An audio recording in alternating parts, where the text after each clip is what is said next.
જસદણની આટકોટની કન્યા છાત્રાલયમાં જે દીકરી સાથે દુષ્કર્મ થયું છે તે દુષ્કર્મના આરોપી જે છે તે તો ભારતીય જનતા પાર્ટીના છે ને હવે ચર્ચાએ જોર પકડ્યું છે કે શું આ દીકરીએ દુષ્કર્મના જે આરોપીઓ છે તેમની સાથે સમાધાન કરી લીધું છે।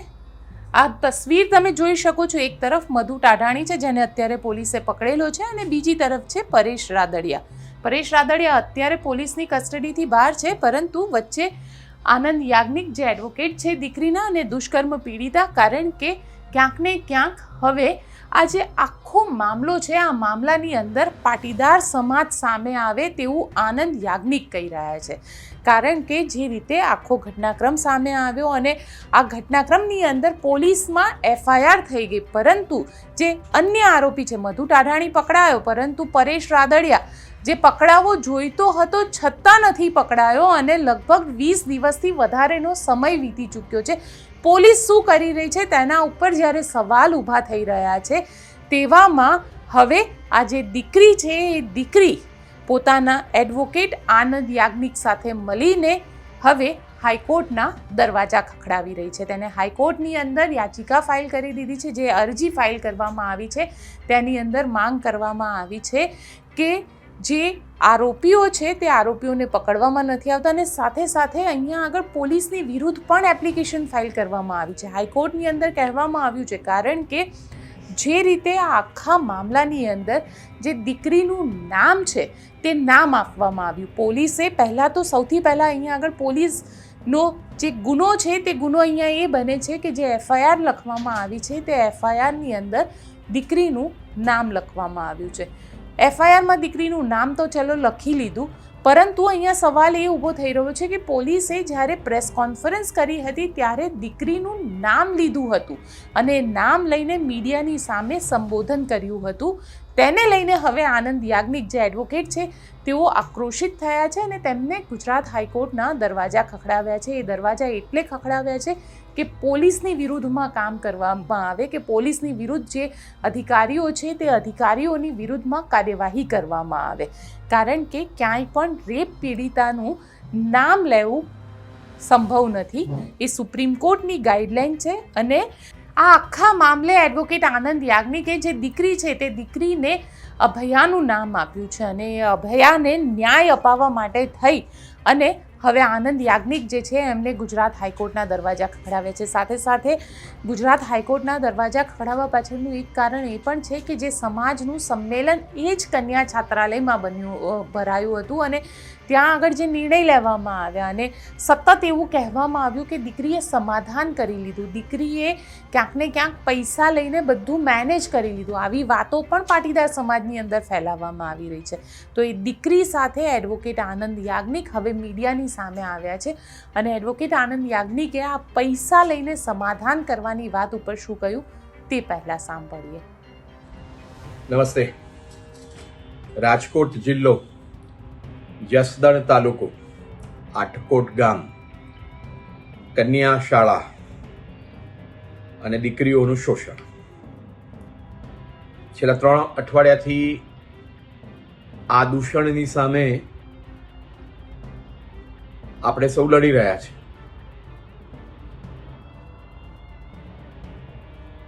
એક આરોપી પોતે હાજર થયો,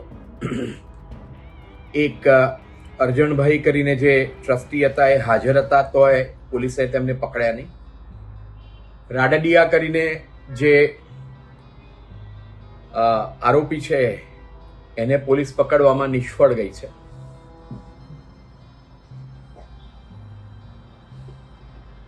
CRPC ને IPC તેમજ સુપ્રીમ કોર્ટના આદેશ હોવા છતાં પણ ફરિયાદમાં દીકરીનું નામ લખ્યું, પ્રેસ કોન્ફરન્સની અંદર દીકરીનું નામ લીધું પોલીસે। આ પહેલો ગુનો પોલીસનો। રાજકોટના SP, તપાસ કરનાર PI અને આટકોટ પોલીસ સ્ટેશન।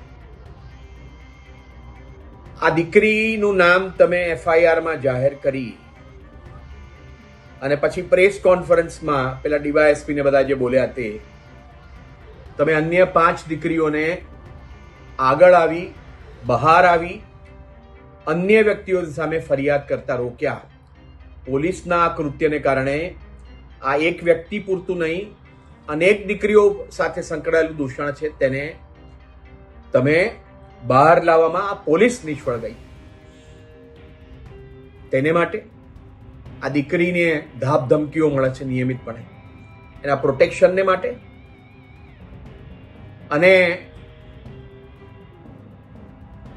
પોલીસ છે રાજકોટની આરોપીઓને પકડવામાં નિષ્ફળ ગઈ. 3 અઠવાડિયા થયા. કલકત્તાની અંદર જે દીકરીઓ પર વીત્યું એમાં આખા દેશની અંદર આંદોલન ચાલે છે. સીબીઆઈને ઇન્વેસ્ટિગેશન ટ્રાન્સફર થયું. દીકરીના વકીલ તરીકે ગુજરાત હાઈકોર્ટની અંદર પોલીસની સામે દીકરીને રક્ષણને માટે ઇન્વેસ્ટિગેશન ટ્રાન્સફર કરવા માટે અને આરોપીઓ જે સીધીને આડકતરી રીતે દીકરી સુધી પહોંચવાનો જે પ્રયત્ન કરે છે તેની વિરુદ્ધ લડવા માટે આજે અમે હાઈકોર્ટની અંદર ગયા છીએ. આ ઉપરાંત પત્રકારોને, પાટીદાર સમાજને, રાજકારણીઓને દીકરીની હાજરીમાં અમદાવાદથી કહું છું કે કોઈ પણ એમ કહેતું હોય કે સમાધાન થયું છે, દીકરીના મા બાપે પૈસા લઈ લીધા, આ દીકરીએ પૈસા લીધા, આ બધી વાત ખોટી છે. દીકરી પોતાના ચારિત્રને માટે લડે છે. દીકરી એ પોતાને એકલાને માટે નહીં પણ આ દેશની કરોડો દીકરીઓને માટે લડે છે. ગુજરાતની દીકરીઓને માટે લડે છે. આજે દીકરી જે છે જેનું નામ હું અભયા આપું છું, આ અભયા છે ને, આ ગુજરાતની અસ્મિતાને માટે લડે છે, ગુજરાતની નાકને માટે લડે છે, પાટીદારોને માટે લડે છે. પાટીદાર નેતાઓ આ સુરતની અંદર ટેક્સટાઇલમાં, હીરામાં અને બીજા બધા ધંધાની અંદર કમાઈને આ પાટીદાર નેતાઓ પોતાના વતનની અંદર સંસ્થાઓમાં ટ્રસ્ટીઓ અને એડમિનિસ્ટ્રેટરો બને છે ને, પણ આ દીકરીની મદદ માટે કોઈ ના આવ્યું. રૂપિયો તો તમારી પાસેથી જોઈતો નથી, પણ પાટીદાર સમાજ મદદે નથી આવ્યું. એટલા માટે ફરિયાદ કરીએ છીએ અને આ જ સમાજને કહીએ છીએ કે આ દીકરીએ કોઈની સાથે સમાધાન કર્યું નથી અને સમાધાન થશે નહીં. જ્યાં સુધી આરોપીઓ નહીં પકડાય, જ્યાં સુધી અન્ય દીકરીઓ સાથે જે થયું છે તેના આરોપીઓ નહીં પકડાય અને એને ન્યાય નહીં મળે, અન્ય દીકરીઓને ન્યાય નહીં મળે, ત્યાં સુધી કોઈ સમાધાન શક્ય નથી. અને તે પછી પણ સમાધાન શક્ય નથી. સમાધાન તો ફક્ત આ આરોપીઓને ફાંસીની સજા મળે, આ આરોપીઓને જન્મટીપની સજા મળે, એ જ સમાધાન હોઈ શકે. અને ત્યાં સુધી અમે લોકો જંપવાના નથી. એટલે આજે બધી વાતો ચાલે છે ને કે રાજકોટના નેતાઓને, સુરતના નેતાઓને, સમાજના નેતાઓને, દીકરીના ગામના નેતાઓને, એના સગા સંબંધીઓ, નાના બધું શાંત થઈ ગયું, હવે સમાધાન થઈ ગયું, દીકરીએ પૈસા લઈ લીધા, મા બાપે પૈસા લીધા, આ બધી ખોટી વાતો છે. આ અફવાઓની અંદર કોઈએ આવવું નહીં. અને એક જ વસ્તુ, આ દીકરીને ન્યાય નહીં મળે ત્યાં સુધી અમે જંપીશું નહીં. અન્ય દીકરીઓને ન્યાય નહીં મળે ત્યાં સુધી જંપીશું નહીં. આ 2 કે 4 આરોપીઓ નહીં, જેટલા આરોપીઓ છે આટકોટની કન્યા શાળામાં અન્ય દીકરીઓ પર પણ દૂષણ કર્યું છે, અપકૃત્ય કર્યું છે, એ લોકોને શોધીને અમે જંપીશું, સજા કરાવીને જંપીશું. જય હિન્દ. એડવોકેટ આનંદ યાજ્ઞિક અહીંયા આગળ પાટીદાર સમાજને પણ કહી રહ્યા છે અને પાટીદાર સમાજને કહી રહ્યા છે કે પાટીદાર સમાજ જે વગવાળો સમાજ છે અને સરકારમાં તેમનું પ્રતિનિધિત્વ પણ છે, જ્યારે મુખ્યમંત્રી પોતે પાટીદાર છે અને પાટીદાર વેપારી છે, ટેક્સટાઇલના વેપારી છે, ડાયમંડના વેપારી છે. અને આ લોકોએ જે કન્યા છાત્રાલયના ટ્રસ્ટી અત્યારે છે એમાંથી એક ટ્રસ્ટી જે ગોવિંદભાઈ ધોળકિયા રાજ્યસભાના સાંસદ છે અને એ જ આટકોટની આ જસદણની જે કન્યા છાત્રાલય છે તેના પણ ટ્રસ્ટી છે, તો તેમની પાસે પણ ન્યાયની અપેક્ષા રાખી છે અને તેમને પણ કહ્યું છે કે પાટીદાર સમાજે પોતે આગળ આવવું જોઈએ અને જે દીકરીઓ, આ એક દીકરી નથી, આવી અન્ય 5 થી 6 દીકરીઓ છે, આ દીકરીઓ પણ સામે નથી આવી રહી, તે ડરી રહી છે. ક્યાંક આ સમાજે એવું વાતાવરણ ઊભું કરવું જોઈએ કે જે ડરેલી દીકરીઓ છે તે ડરેલી દીકરીઓ પણ સામે આવે અને પોતાની સાથે જે કૃત્ય થયું છે, જે રીતે તેને ટોર્ચર કરવામાં આવી છે તે પોલીસની સામે આવીને કહે.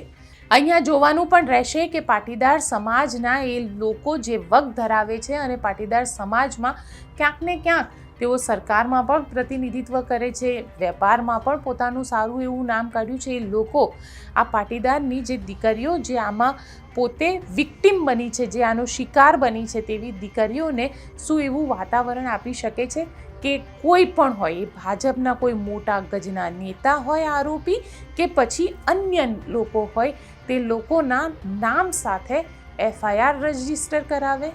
આપ પોતે શું વિચારો છો મને કોમેન્ટ બોક્સમાં ચોક્કસથી લખીને જણાવજો અને અમારી ચેનલ નિર્ભય ન્યૂઝને લાઇક, શેર અને સબસ્ક્રાઇબ કરવાનું ભૂલશો નહીં. આભાર.